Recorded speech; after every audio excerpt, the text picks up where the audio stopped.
Good morning. As most of you guys know, I work at FedEx as a package handler, and the seasons are beginning to change. And one important season that FedEx has, it's called peak season, and that's also the busiest season of all. And as many people, they order packages online, but wouldn't you guys like to have an insight as to how FedEx works behind their shipping process? So I'm going to cover the sorts we have, a pre-sort, the safety, the sides to FedEx, and peak season. The sorts we have is day sort, twilight, midnight, and sunrise. And the time that you guys see on the screen, it's estimated because it depends on the trucks we have on dock and the volume that we have to hit during the day.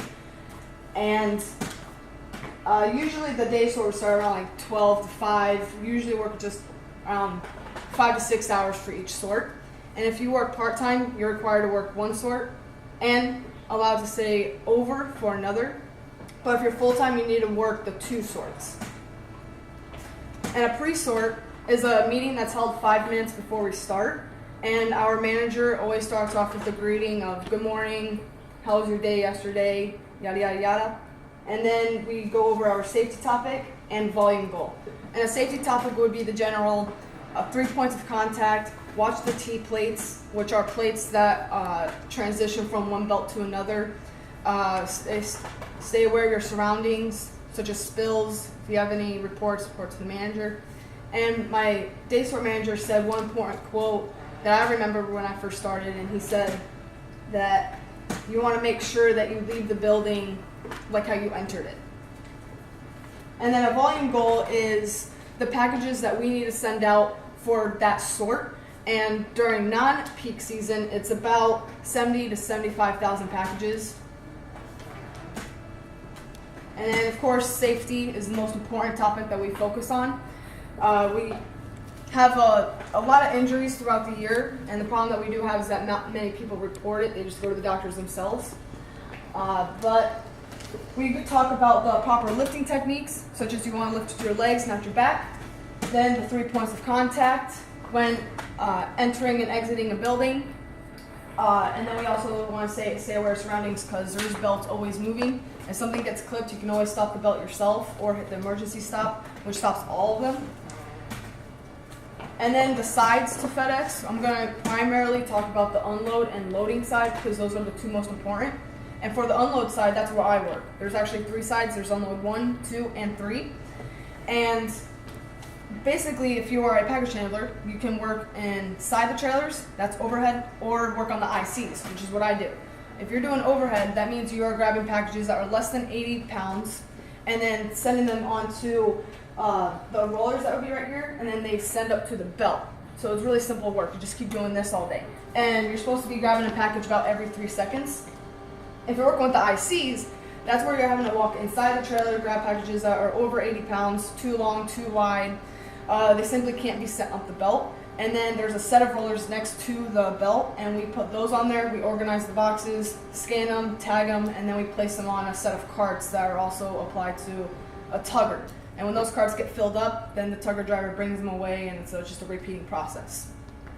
And then we have the loading side, which is basically the complete opposite of the unload. It's like you're playing Tetris all day because you have boxes that are being sent from us, and they just feed into the trailer.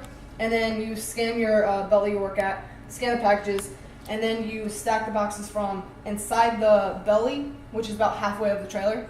And then when you're done filling the belly of the trailer, you put these flaps down, and then you stack all the way up to the top. So it really is just a game of Tetris. And then you also have the scan rate, which I believe is about 400, that you also want to pay attention to because about every 10 minutes, the camera that's inside the trailer, it will send a percentage out of to how full your trailer is.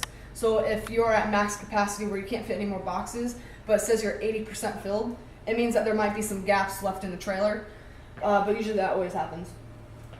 And then peak season, like I mentioned earlier, it's the most important season that we have, which happens around in October through December, and our volume significantly increases. Instead of the 70 to 75,000 packages, it's about 85 to 90,000. And the reason why this is the busiest season is because that's when most people start ordering a lot of packages online. And FedEx last year was the top rank for sending out our packages. We actually beat USPS. And then we also want to talk about factors that affect our performance. That would be one, weather. With storms, we have gaps a little bit right between the dock and the trailers, so occasionally rain will fall through and then you'll get water on the floor. So we'll have to call janitor over and just take that water away. And then hydration and dehydration is most important because you are in a warehouse.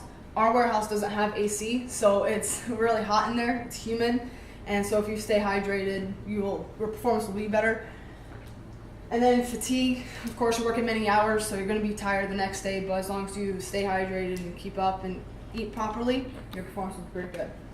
And then of course you want to watch over your turnover rate. For FedEx or any other warehouse, it's supposed to be at 200%, and a turnover rate is about the people who are quitting.